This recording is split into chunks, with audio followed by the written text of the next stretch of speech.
And that's why I always stress education is key. You know, my parents stressed that on me. I always today I spent my time over at the Tom Ferry Edge event, because I have to always make sure I'm fully educated in what's going on in the market. I've got to know what the ins and outs are and be able to not only communicate it to my clients, but communicate it to the agents that I train and teach on a daily basis. Big it up, big it up. Yep.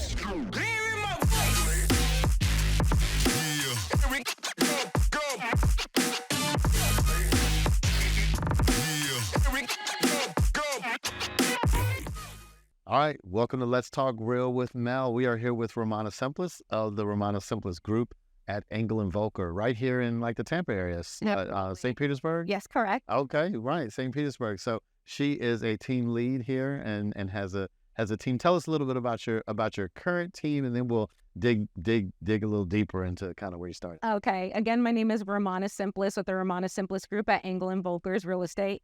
We specialize in high-end luxury real estate. We treat ourselves and carry ourselves as real estate advisors only because we expect to bring the highest level of real estate, and we make the transactions as simple as possible, hence our motto and our logo, the simplest way to real estate. But as of right now, we've got 4 agents that are on the team. And with the 4 agents, we cover a number of the areas here. It's not just Pinellas County, St. Pete, where my office is located. It's Tampa Bay, Hillsborough, there's Pasco, Pinellas, Polk County, Manatee. So we cover the entire Tampa Bay area so that our clients are fully covered. Yeah, and it's a huge geographic. It is. It really is. Yeah, it's basically the whole central west coast of Florida we cover. Okay, mm-hmm. And how long have you been licensed? I've been licensed since 2012, so I've been in the industry for over a decade now. Okay. Yeah. Got it. And so you were licensed, and I'm sure, and now you've got this whole team going, you're selling units, you're working high end. Mm-hmm. I mean, it's been like that the whole time, I'm sure, right? Oh, no. Right. No? I'd be a lie if I told you that. You weren't selling $10 million houses 10 years ago? No.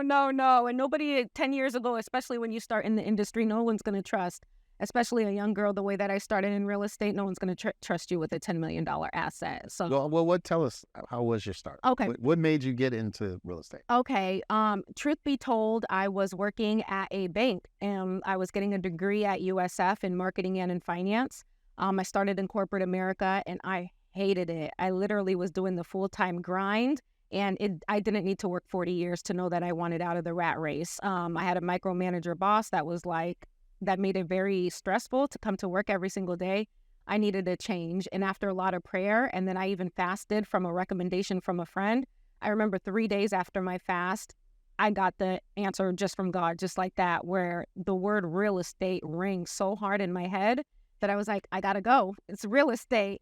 And everyone that I knew tried to deter me away from it because back in 2012, the market was just still coming up.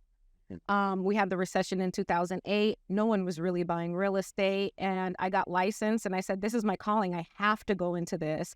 And when I got in, my first sale was $26,000. Right. That's not a bad commission. That's in most places of the country, that's a full salary. That's a year's salary in a lot of places. The commission, the price of the house price. Oh, okay. $26,000. Okay. Yeah. Okay. So you can imagine home prices were so low back then because the market had tanked. So I got into the ability of trying to close properties really fast because there's no commission in $26,000, $40,000, 4-bedroom, 2-bathroom houses that I was selling for $80,000. That's what the market was doing here. So you helped me find an $80,000 4-bedroom house in Tampa now?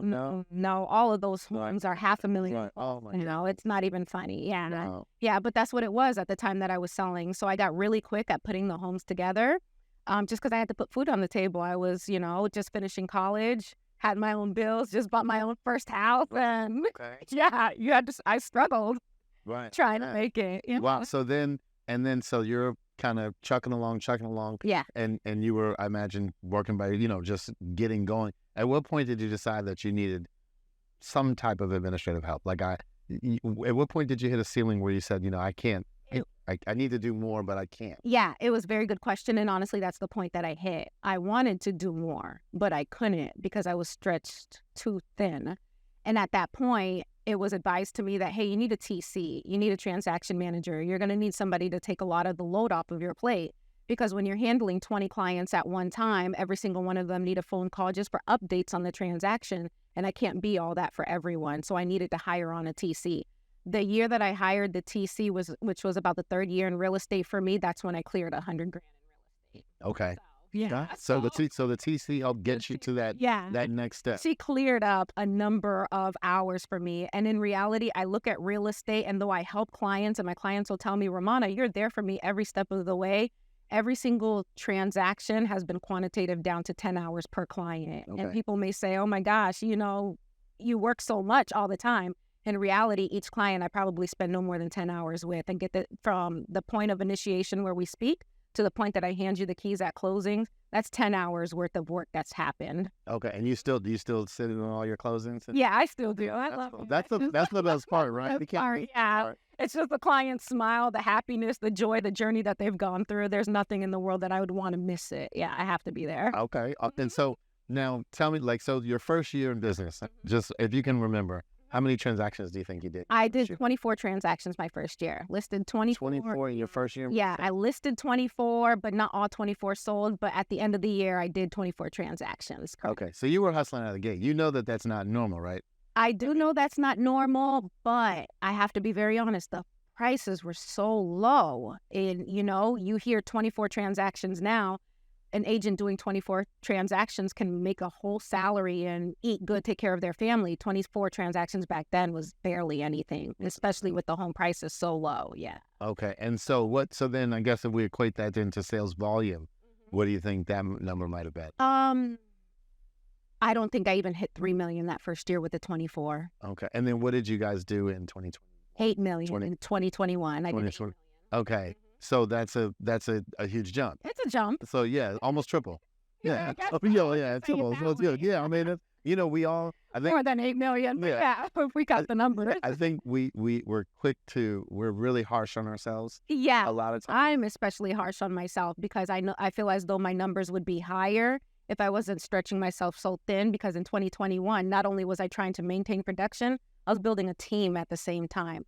That's not an easy feat in real estate. And people will look at me and they say, oh my gosh, Romana, you're so successful. Look at you. You're just doing it. And I'm like, you have no idea. Yeah. No, but you work like regular banker's hours, right? 9 to 3. You're off at 3:01. You're clocking out. I know. I love the flexibility, but the grind is real. When I first started, I was pulling 60 hours easy just for what felt like chump change.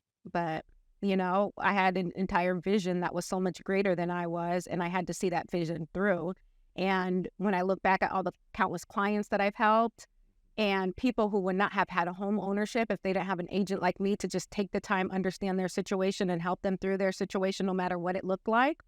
Yeah, I'm extremely thankful and blessed. Yeah. And that's pretty cool that you said you fasted. I mean, I had not heard that before. You prayed on it and actually took a fast to really come up with what that next step was. Yeah. God told you real estate. So you can't quit. No. You can't go back now. I can't go back. And honestly, my anointing is a little different in this industry because I have come across other agents who will say, Romana, you make it look so easy, or you've worked so hard and things just come to you. But at the same time, there is a blessing in it, but there's also work that I have to do to get to that point. I'm just going to tell you this story. So when I started real estate, I'm a young 22-year-old Black girl, college educated, but in this industry, especially I live in Florida, our presence as Black realtors back then was not as strong as it is today.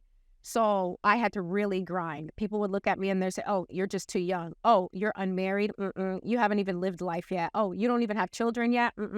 Can't take you seriously. So you have to push past those hurdles in order to show people, you know what, I know what I'm doing and I can find a step in this arena. So imagine somebody like me trying to step into luxury. They say, oh my gosh, it's never been done before. Oh my gosh, you're different than what we're so used to. So there's plenty of times that I've stepped into an appointment where I kind of got looked over, or clients would flat out just look over me because I was not that image that they had in their mind of what a luxury agent should look like to them. And honestly, in the state of Florida where I am right now, it's a white agent that they want to see pull in with a luxury car. And I think that I redefine luxury because my idea and my intent with luxury is that It needs to provide you a very strong quality of life. I can't tell you how many people I meet who claim they live a luxury lifestyle but have no money in the bank and they're completely broke. I don't like that. I don't like to do things for fake. I don't like to do it for just to show off to other people. As of right now, I've communicated that to my clients, and I'll step into the arena in my own strength. And because of that, I closed another $2.3 million deal. Yeah, recently.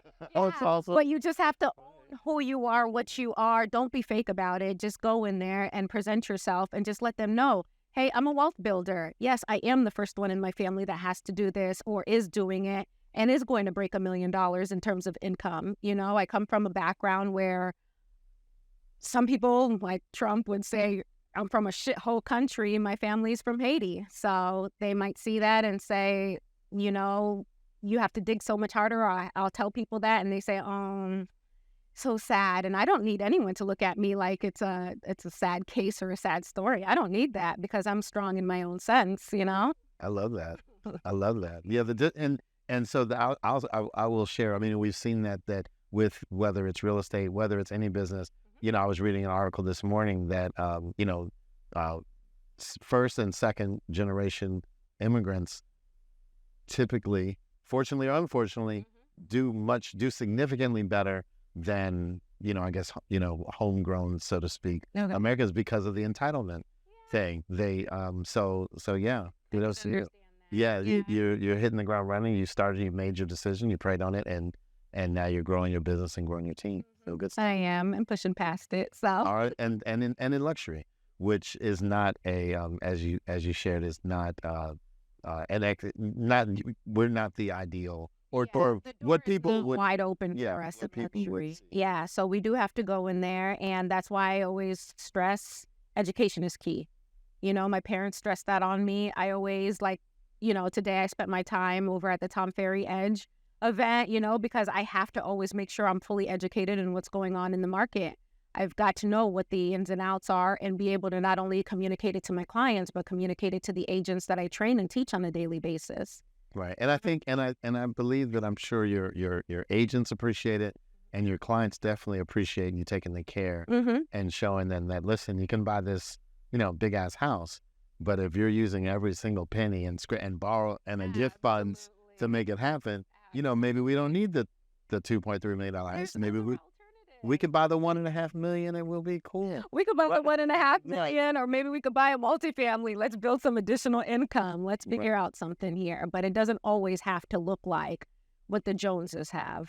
That's not always wealth. Yes, there's a difference in rich and wealthy. Right? And wealthy. So do you have a lot of, speaking of multifamily, do you have a lot of multifamily clients? Oh yeah, absolutely. I've got a number of multifamily clients. I actually just picked up another one just now while we were in the event. But yeah, it just really depends, especially because my career started so early on and it was technically like an investor's market. When the market was so low, I learned how to speak the investor talk and find them the good deals, run numbers, show them cap rates, rate them returns, and show them all the good stuff to put deals together. Right. So yeah, it translates and helps me actually move into a higher price point of homes. Right. Yeah, because they're buying investment. Yeah. If they're buying multifamily, then most likely when they go to make that primary move, you're there and you're going to buy that $1 million or $5 million or whatever. Exactly. It's fine.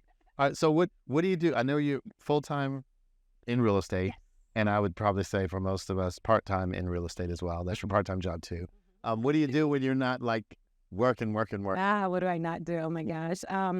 I'm always on the move. So if I'm not working, you can find me at the gym, and I do a lot of strength training at Burn Fitness. Right. And then you'll catch me on the weekends doing rollerblade, and every morning you will find me in my backyard doing yoga. So so I do a lot of, I guess what I would say, things to keep my mind in the present moment, only because I have so much that I'm so responsible for. Like I mentioned, I've got the responsibility of my agents. I've got the responsibility of my clients. And we always have the clock that's ticking and deadlines and things that are always due and people that need attention. So I always have to find the time for myself amongst all of that. So my go-tos is always rollerblading, working out, and doing some strength training and keep my core nice, right, and tight. And at the same time, rollerblading and doing yoga. Those are didn't pick any easy activities, Lola. the strength training and Yeah. rollerblade. The health is important to me. Yeah. Mm-hmm. And it should be important to I'll tell you, I'll be honest, fully transparent. Today is my day 3 of getting back and exercising. Oh. Took a few months off, so I'm trying to get back. You've inspired me. I was like, maybe I skipped today. No. I can't serve to skip. I only did 2 days straight. Can't skip. Yeah, the day that you feel like you want to skip is the day that you need to go in. Right, and sometimes that might be your first day of the last day for a while. So all right. So what do you have planned for the team? For the next year, the rest of this year, and say the next 5 years, where do you see the team? Where do you see yourself? In the next 5 years, as of right now, we're entering us to a stage of growth. So we're currently 4 agents and we need to expand. So the reality is I kind of, at the same time, as much as I want to always help other people, I have to make sure that it's right for me and I'm making the right moves for myself and my family. So because of that, I'm recruiting and growing stronger. So if you are in need or in the market to be a real estate agent that has a serious career, then I am definitely somebody you need to speak with, because I don't train just so that you can have a passive career. This is something where I want to make sure that your family is well taken care of. You have bread and butter, everything like that, that you have a really good quality of life. So within the next first 5 years from now, it's definitely recruiting and growing. And then hopefully once that is established and the structure is there, then hire a sales manager so that I can start scaling back myself. Back and spend more time in coaching and developing. Exactly. And less time kind of in the trenches. Exactly. Yeah. Okay. Also, I got a quote of the day. Okay. All right. Let's see. All right. We got the quote of the day. Okay. All right. All right. It's impossible, said pride. It's risky, said experience. It's pointless, said reason. Give it a try, whispered the heart. As an unknown author. So if we were, say, we wanted to either grow, we wanted to be a part of your team, we wanted to be at an awesome team selling luxury homes. I mean, everyone wants to sell luxury homes. If that was the case, or if we wanted to maybe sell a house in the area, in the St. Pete, Tampa area, or buy a house, how would we reach you? Okay. You don't edit that out because I need some water. We got it. How would we reach you? The best way to reach me is from my phone number. You can call me directly at 813-397-7137. I'm extremely responsive and pick up my phone the majority of the time. Or you can find me at Instagram at Romana Simplice Group, YouTube at Romana Simplice Group, Facebook at Romana Simplice Group, on Engel Volkers Real Estate. I love that. And the name, what's the slogan again? Romana Simplice Group, the simplest way to real estate. The simplest way to real estate. You heard it. Well, good stuff. Thank you. Keep rocking. Yep.